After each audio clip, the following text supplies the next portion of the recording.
Bila masuk bulan Ramadan, ramai yang akan beranggapan prestasi ataupun tenaga kurang bila datang kerja. Tapi persoalannya, walaupun tenaga kurang, adakah patut prestasi kita juga menurun semasa bulan Ramadan? Salam geng, Tok Cara di sini. Kali ini dalam edisi bulan Ramadan.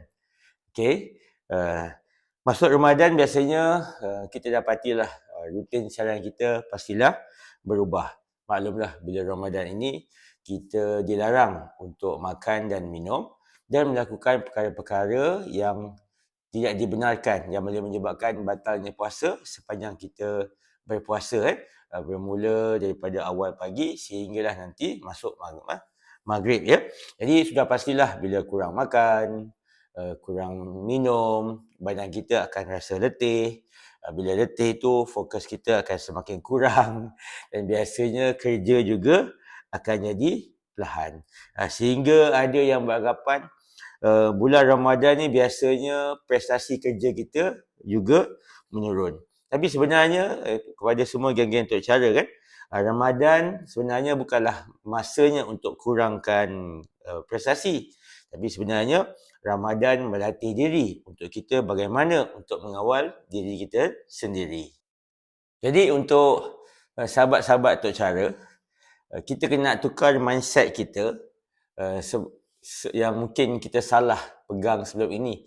Yang menyatakan bila kita berpuasa, produktiviti menurun, badan kita lemah, jadi mungkin kita punya hasil kerja juga menurun ya. Kita nak tukar untuk tahun ini, tahun 2026, bulan Ramadan yang kita sambut ini, kita nak jadikan bulan Ramadan ini adalah tahun yang kita gunakan puasa ini di samping buat amal-amal kebaikan, kita nak latih untuk diri kita supaya boleh mengawal keinginan, boleh mengawal emosi dan akhirnya boleh membentuk personaliti diri yang ada disiplin diri masing-masing ya. Jadi kalau kita boleh kawal kita punya kelemahan dari sudut lapar dan dahaga, jadi sudah semestinya lebih mudah untuk kita mengawal kerja kita supaya menjadi lebih efektif. Baik, jadi untuk kali ini mungkin beberapa tips yang Tok Cara nak sampaikan kepada sahabat-sahabat semua dalam kita memastikan produktiviti kita ni meningkat dan menjadikan puasa ini sebagai salah satu latihan ataupun madrasah latihan untuk kita untuk kita mengawal diri dan membentuk disiplin diri yang baik ya. Baik. Jadi untuk bulan puasa ini Tok Cara cadangkan pertama, kita fokus kepada kerja-kerja yang penting sahaja ya. Maksudnya waktu kita akan rasa sangat terhad lah. Maklumlah biasanya kalau waktu bulan Ramadan ni biasanya kebanyakan kita akan balik awal sebab untuk mengelakkan jam dan berharap dapat berbuka puasa di rumah. Tapi ada juga yang sahabat-sahabat Tok Cara yang terpaksa berbuka puasa dalam kereta disebabkan oleh faktor jam dan sebagainya ya. Jadi kita tak boleh buat semua benda perkara sepanjang hari ya. Kita pilih kerja-kerja yang boleh benar-benar memberikan impak yang besar kepada kita. Ini yang biasa kalau Tok Cara pernah cerita pasal analisa Pareto kan, kita ada 80-20. Jadi kita fokus kepada 20% perkara yang boleh memberikan impak 80% impaknya kepada kerja seharian kita. Jadi kita kena pandailah menyusun atur manakah kerja-kerja yang memberikan impak yang besar. Itu yang pertama. Yang kedua, memang betul lah kita berpuasa ni pasti akan keletihan. Maksudnya kita tak makan dan minum sepanjang hari kan.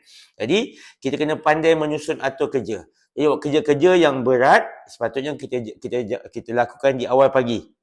Sebab biasanya tenaga mental kita, fokus kita masih kuat di awal pagi. Jadi utamakan kerja-kerja yang memerlukan kita punya tenaga mental, pemikiran yang berat, kita awalkan di awal pagi ya. Yang ketiga, dianjurkan untuk kita kurangkan perkara-perkara yang boleh menyebabkan tenaga kita hilang secara sia-sia.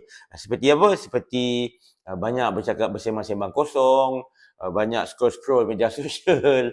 Jadi kita kurangkanlah perkara tersebut sebab bagi mengelakkan ataupun mengurangkan segala jenis gangguan. Baik, yang keempat, perkara yang boleh kita lakukan, kita boleh rehat sebentar. Ya, sebentar ni ambillah masa, mungkin waktu sebelum Zuhur tu ke, untuk kita tidur sebentar untuk membina tenaga kita kembali. Tak perlu lama-lama lah. Mungkin 10 minit ke, ataupun 15 minit, atau paling pendek 5 minit. Kita dapat tidur yang sebentar, tetapi memberikan kita tenaga kembali untuk terus fokus sehingga ke petangan nanti. Alright, jadi itulah antara cadangan-cadangan untuk cara bersempena dengan Ramadan. InsyaAllah kita ada siri yang lain. Kekal bersama dengan Tok Syara. Moga-moga ada kebaikannya, insyaAllah. Bertemu kita dalam video-video seterusnya. Assalamualaikum warahmatullahi wabarakatuh. Bye-bye.